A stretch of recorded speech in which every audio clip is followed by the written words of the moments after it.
Museveni and his thugs denied their crimes. They killed our people and denied it. They tortured people and denied it. They raided our houses and denied it. General Museveni has been a smart dictator because he puts on a suit, goes to the West and to the UN, speaks very nicely about democracy and human rights, but realistically, he does not mean any of those.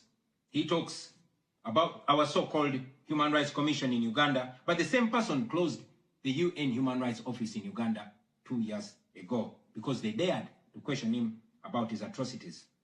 Now that is how he has been able to maintain a facade of democracy for 40 years and counting. But now Museveni is 83 years old, and his 51-year-old son, Muhoozi Kainerugaba, commands our military, the Uganda People's Defense Forces, more like Uganda's defense against its own people.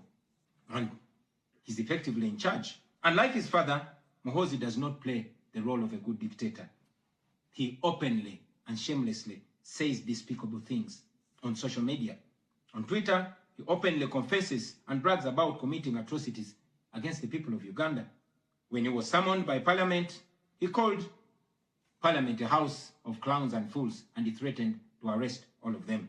He describes judges of the Supreme Court of Uganda as clowns in wigs, and he has threatened to crush all journalists that dare to criticize his actions. In April last year, he abducted, detained, and tortured my close friend and bodyguard called Eddie Sebufu, also known as Eddie Mutwe.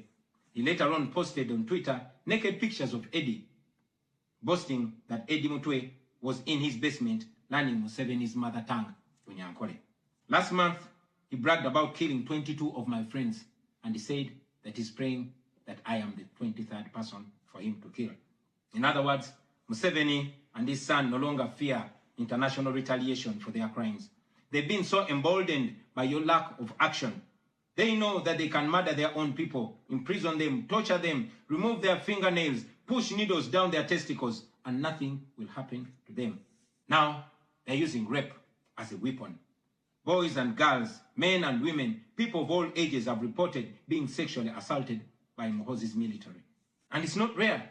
The majority of the people that they capture and unlawfully imprison have reported being raped, whether men or women.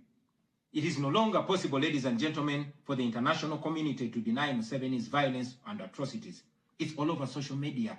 And today, I am talking about it to you. Now, this is our call to action. The way I see it, if the international community continues to be complacent, then Uganda will go from bad to worse. Museveni and his son's military will massacre many more innocent Ugandans.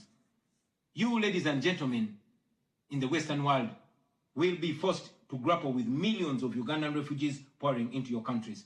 And maybe then, the international community will come and commiserate with the people of Uganda, just like they did after the genocide in Rwanda, but it was too late. The second option is that the international community rises to the occasion. You stand by the values that you profess, democracy and human rights. You can rein in on General Museveni and his son through targeted sanctions as well as financial and legal pressures. Ladies and gentlemen, Ugandans are not seeking for pity.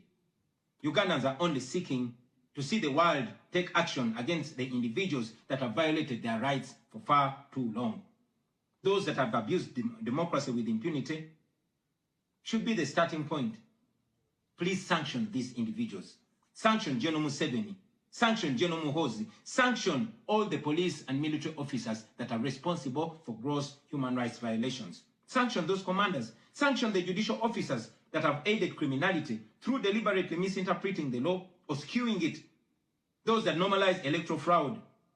Those that remand to prison suspects that should actually be sent to hospital. Sanction these individuals because their combined efforts in the last election effectively give autocracy a blank check to rule over the people of Uganda for 5 years. We call upon the international community to treat General Museveni exactly how they treated Idi Amin, because Idi Amin did what he did to Ugandans for only 8 years.